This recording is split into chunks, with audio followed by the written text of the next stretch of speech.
Okay, so math starts early on here at Brooklyn Heights Montessori School. In the preschool classrooms, we have an area completely devoted to different math materials and sensorial materials where kids can explore and learn about oneness or two-ness, that things can be combined. Well, there's like different kinds of math, and it matters what kind I would like.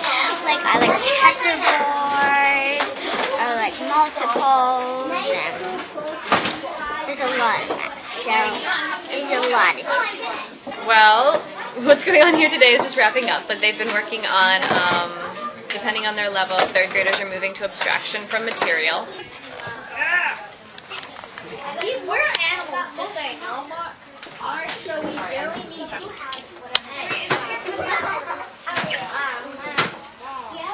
I'm going to make a chocolate. Second graders are moving more into multiplication and division with material. Addition, stamping, multiples. First graders are just starting multiplication.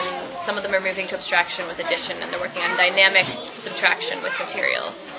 And then some of the kids have done things like squares and cubes. Some of the third graders have looked at binomials, things like that. You get to count. Also, I want to say I really like this thing called Racks and Tubes 2-digit because it's really fun. And it's called Racks and Tubes, and the easy one's called Racks and Tubes, and the second one's called Racks and Tubes Steps, and then, 2-digit. And then, I used to be doing a bead frame, but we moved on to doing it in our heads, and so we just write down the answers, and it's called a vision sheet, the one that I'm doing now. I'm doing division in my head and multiplication in my head. Like just a few weeks ago, I learned multiplication in my head, well, division in my head. I also learned it off something called Racks and Tubes. It's a way of us learning division.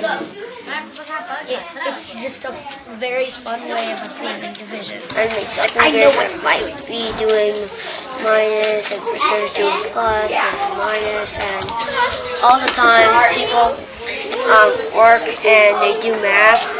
When you spin a little bit, each oval has to have 4 ends. Unless you're missing some, which we are missing a whole 4 pieces. So we just do one. We're releasing carbon dioxide and the bubbles from a gas called carbon dioxide. And we're gonna have it a little bit because we don't have as much. Okay. I like this. That's cool, right? Yeah. Put a lot of it. A lot. Not a lot. I'm just going to put a little. We have different beakers full of water and different measurements, 180, 60, and 40. And the reason why they're separated, if you'll notice, by 20 is because if they weren't separated as much, you couldn't really hear a difference.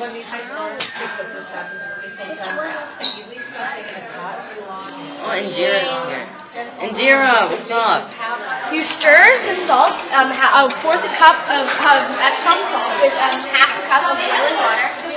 And then showing them about my invisible ink, and I made it with lemon juice and water, and then you take the lemon juice with your finger and you just draw on the page with the lemon juice, and it works because there are compounds in the lemon juice, and when you shine on it with the light, the compounds break apart and you can see your picture. Let's see. Yeah. I don't know if it's gonna work. Yeah? Yay, it works!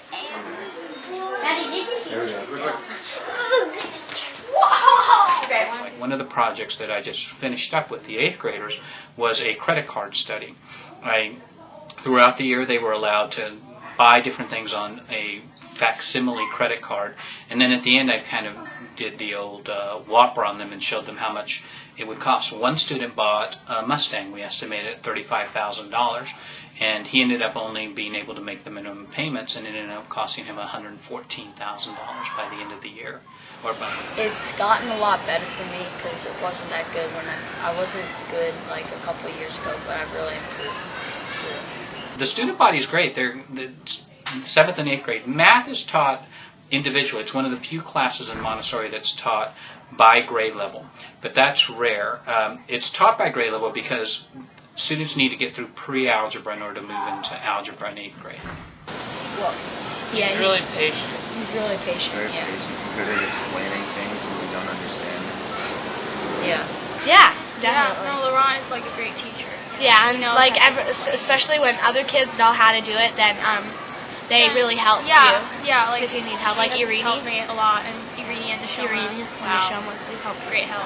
And how do you feel about NIM? NIM is really fun. Is so fun. I didn't even think that it was like a math thing. It's just a fun. It's just like math. Yeah, I really suck at it, but it's fun. Yeah, I always lose. Yeah, I lose like every game.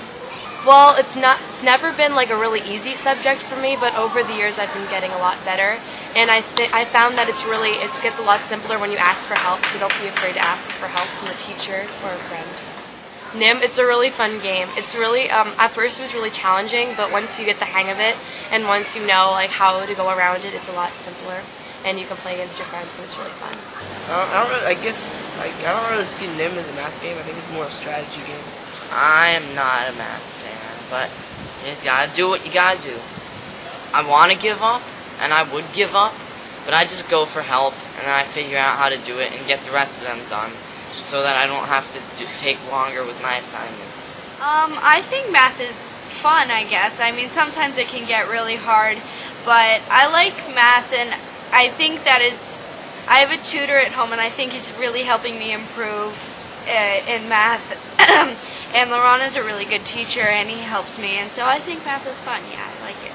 Math is one of my favorite subjects, and it's been my subject this year. I like math because there's always an answer to something, and I'm the kind of person where I need to learn more about it, and if I don't get the problem, I need to keep working, and then I get really stressed out. But that's why I like math. It always has an answer to it. Well, we learned about ratios and areas of parallelograms. With me for math, I have had a lot of successes and a lot of fails that I've learned from. Okay, well, so we've been, I'm more of I really like science, but I really like history and writing and that kind of stuff. But math is, if you do it right, it's really fun. Hey, I'm Julie, and math is one of my favorite subjects here at BHMS. And I feel that I've learned a lot over the years, but mostly here in the middle school. I've always been more interested in math and science than more like humanities stuff. And for me, math comes pretty easy to me.